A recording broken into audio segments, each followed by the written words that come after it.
If anything, the word history comes from an ancient Greek verb, istorein, meaning to ask. One who asks about things, about their dimensions, weight, location, moods, names, holiness, smell, is an historian. But the asking is not idle. It is when you are asking about something that you realize you yourself have survived it, and so you must carry it or fashion it into a thing that carries itself. Anne Carson. 232702, Los Angeles, California. 05-10-2014. Before it can become the silent thing, the still thing, sadness wakes Xanther.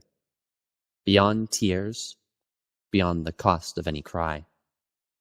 And even if, in the way she starts seems without transition, Xanther's awareness gathers at such speed, or is it ferocity? Sleep itself seems little more than an unlikely invention. Xanther feels that far beyond sleep, even fatigue, and any memory of what preceded this alertness comes upon her so savagely it offers no memory at all. So Xanther finds another. An old one, years ago, back when they'd lived in Georgia. The crushing scratch for life, battering cement and dead leaves. Xanther darting out to the back patio. How had it fallen? Was it ill? Or injured by predator or object? Only then remembering the bang preceding this frantic slapping and spinning. Broken, wings flapping the ground, breaking more, completing circle after circle, panic already patterned by the unseen, the most common transparency refusing to give, and so taking away path and breath. And to think Xanther had first thought gunshot. Is this what Dove hears all the time? And then sonic boom, that weird announcement of sound. Speed faster than sound, making nothing but sound thanks to dangerous planes, racketing pains from far above. And as if there were help in touch or even in reach, Xanther's slender fingers had cupped the hummingbird, trying to calm its terrified shout, wings for reasons too vague to matter now, lost to any memory of flight. But even with the wings quieting against Xanther's palms, the poor hummingbird could not cease its shuddering, until suddenly, and violently too, its whole body shook at once, neck contorting, eyes going blank. Though they weren't blank, were they? Difference doesn't mean blankness, right? What then did it see or comprehend? The error of windows? Of reflection? Refracting the one self into another self beyond what every reflection still fails to consider. Xanther, knowing this in the way she knows how mirrors invert her into a her that's not really her. Which is so wrong as a reflection of Xanther, right? Can animals know so? Especially a tiny hummingbird? Probably not, right? Like, really, it just see its own reflection as another competitor? As an understanding of its own end. The two then, not equal, but flying along, if inversely, that terrible last path, and both then sharing the same end. Is that what happened? And is this something only Xanther knows? Or had this fragile creature known it too? At the last moment, like some bad bird joke? Or nothing of the kind, not even understanding afterward what had gathered it up after so blinding a prohibition, making out of Xanther's hands nothing kind, just the devouring jaws nature is so full of. But before Xanther could offer something else, maybe communicate a little more, at least take it to her mom, her very gentle clutch already as slight as an enfolding of air, the seizure abruptly stopping, and then in the instant before Xanther's cry and sobs told her palms in that certain language of stillness, of quiet, how life without even a hint of direction can just depart. Now in the dark of Xanther's room, nothing hides. And it is very dark, though Xanther can still tell at once by the way the darkness falls, the way it no longer withholds, doesn't protest or pretend, and really forget her room, even those dim pinpricks of phosphorescence on her ceiling or her windows, all of them ajar now. When did that happen? Or forget how her doors opened to. Onto nothing more than a home, simple, dark, all of it coming forward, beyond concealing, let alone revealing what wakes her now, and what keeps waking her too. In fact, she's still waking up. How is that possible? Is that what grief does? Waking you over and over, without sobs, without tears? If only Xanther could cry out, or at least make sense of this darkness, which Xanther can make sense of, kinda, somehow getting how such surrounding denial of light can carry no trace of origin, this darkness in particular. Because not all darkness is created equal. So, Xanther does her best to kick off her sheets, fly downstairs while not moving at all, not even a twitch. Xanther doesn't have to leave her room. Xanther doesn't have to leave her bed. Xanther doesn't even have to sit up. Because as Xanther well knew before the sadness woke her, she no longer needs to find the sadness, because what would always be sadness had already found her. There is no need to move. There is an alternative. What had called her and answered her? Only her. It sure hadn't answered her dad. Anwar, crying as he desperately tried to breathe life into that tired form. Xanther had even felt sorry for him. She could see how badly he wanted to help. She also could see, he could see how little he could help. But most of all, when she asked to try, she could see what he would never see. Or is this only how Xanther understands it now? Body tingling like a fever without sickness, pain without hurt, when her dad had returned the tiny thing to her palms. And she too believed it was dead. Xanther tries to remember. She remembers the water outside. She remembers the fog crawling over the windows into the car. She even remembers Dove and the shiny black box they buried him in. No, Xanther never thought the kitten was dead. Despite coldness, rigidity, Xanther had still, somehow, heard an impossible call resound within her, and the idea that this mottled creature of white and gray and pink, balling up like a fist of ice, could have somehow experienced her as a figure of terror, or predator, death personified, never once crossed her mind. If anything, it was the other way around. On its side, Anwar kept mumbling. Tiny puffs for tiny lungs, with squeezes too. Very gentle squeezes for a very gentle heart. And just as Anwar had done and kept telling her to do too, Xanther eased the unbending thing on its side, applying with the tip of her little finger the slightest pressure to its ribs. Also, as Anwar had done, Xanther placed her mouth over the little creature's nostrils and mouth, in fact over most of its head, jaws within jaws, filling her cheeks, though only a little bit, to expel the tiniest breath of air.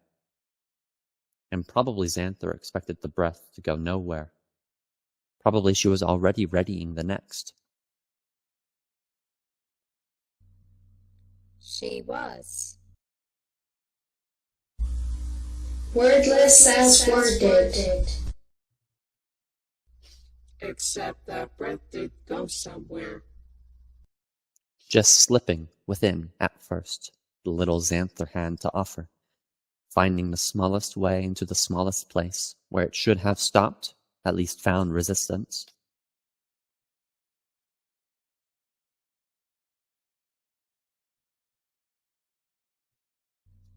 Only nothing was resisted.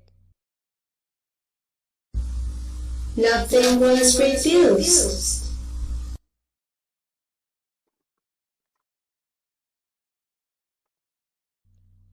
That creature took more than one tiny breath. And kept taking it too. Suddenly, the air in Xanther's mouth was gone, the air in her throat too, with the rest following, whatever her lungs could hold, rushing out of her with enough force that Xanther had to grip the thing, hold hard, arms struggling to extend, lock elbows, shove away what kept threatening, by all it vacated, to occupy her from within. Not that Xanther could shove it away, or come close to locking elbows, and not that it stopped either, taking more and more. and oh, what darkness circumscribes her. Thickening beyond comprehension, as even the knowledge of air and breath, the sense of anything else, Everything else. had Xanther not refused then to let any more of herself slip through. How did she do it? With a great heave, wrenching the thing away. It would have killed her. It was killing her, was it? Really? So hardly taken by surprise then. No, not at all. To find the tiny creature all of a sudden, twitching and shaking, probably afraid. Was it afraid? It sure seemed that way. Eyes glued shut, torso roped in trembles, coughing and sputtering, until to both Xanther's and Anwar's surprise, the white kitten opened its mouth, and as if about to yawn, retched up water and strings of drool. And not just on Xanther, and not just water and drool either. The tiny thing released a spew of dark, clotted liquid, splattering her seat, the door even as far away as the dash. Then it yowled, or if not quite a yowl, a high-pitched series of clicks and squeaks, trills really, as it also attempted to stand, failed, tried again to stand again, collapsing all over again, finally lying on Xanther's steady palm, hardly lifting its head, snorting twice more. Whereupon Xanther offered a cradle like she'd never made before, her carefully interlaced fingers contouring around the fragile spine, maybe too apparent to even call fragile, something still weaker there, slighter, this wisp of white, gratefully accepting Xanther's caring clutch, or so it seemed, curling into itself, sinking with relief into those palms, eyes never opening, as the panting lessened, the mouth again shut as Xanther drew it against the warmth of her own, still heaving chest. Anwar had wanted to get Xanther to a clinic at once, see if her knees and elbows needed stitches, get her shots. But Xanther had refused. They were going to a vet first. Anwar did not object. They found an emergency animal hospital on Wilshire near Euclid. Her dad did most of the talking, and sure there was plenty of stuff Xanther missed, mostly because her attention kept diverting to the little thing she kept between her hands. The gist, though, was obvious. They could check the kitten in for the night and hope for the best, or they could take it home and hope for the best. Hope. Xanther was suddenly thinking of Dove. Hope was not an option, nor was leaving this little one here for the night. Anwar had stepped aside with a nurse, or what in animal clinics, Xanther learned, are called technicians. This one blonde, with a little makeup and a blue smock, white threads spelling out Tessera, reminding Xanther of a missing piece to a puzzle Xanther would never know the whole of, because the box was missing. Then a vet named Dr. Brady had joined them, all gray in a white jacket with blue threads spelling out his name.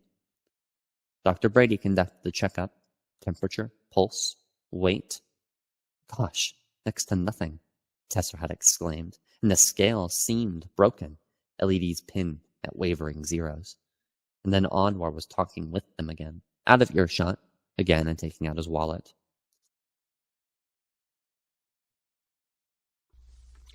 Teresa never marries and eventually leaves the animal care industry, moving to Arizona where she dies in a car accident on her way to cleaning a house. Her last thoughts ask of her mother, already 20 years dead, whether or not happiness finds you, or you must find happiness, or is happiness just another tooth fairy you should dispose of before you reach that age, when the demanding of such answers reveals a life badly misled? Dr. Brady lives until 89, but forgets who he is before he reaches 70. Neither Teresa nor Dr. Brady will remember this occasion, and what they hear about on the news later will remind them only of their own good fortune, and only because they have yet to know the fortunes of their future.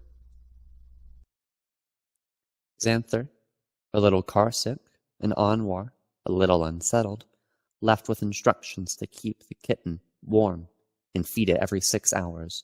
Shots and anything else would have to wait until later. 6 weeks was Dr. Brady's recommendation. If it lives through the night, Words Tesseret had mouthed to Anwar.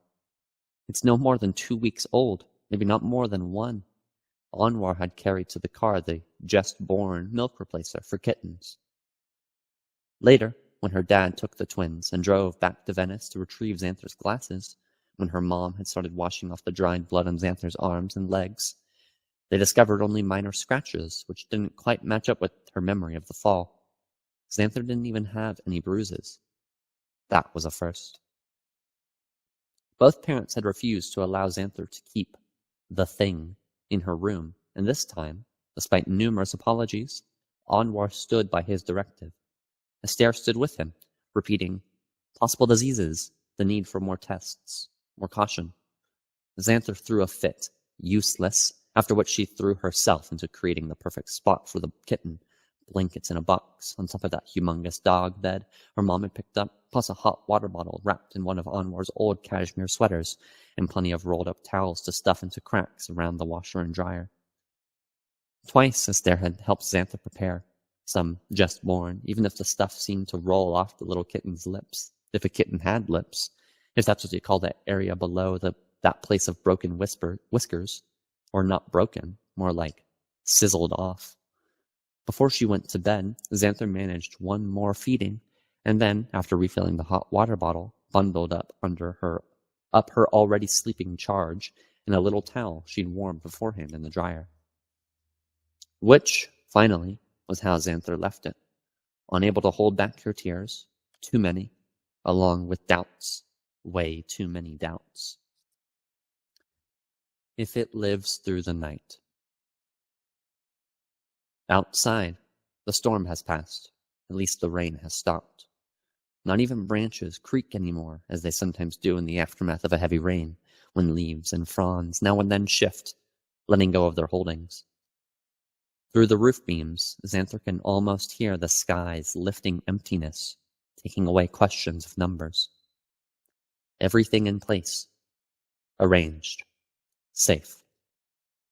Even this kitten beside her seems nothing other than simplicity itself. Also in place, also arranged, also safe. It can barely move. It can't even open its eyes. Until Xanther tells herself Anwar must have relented, placed it here while she slept, even as she's already undermining the adequacy of this explanation, trying to convince herself again that it was her mom.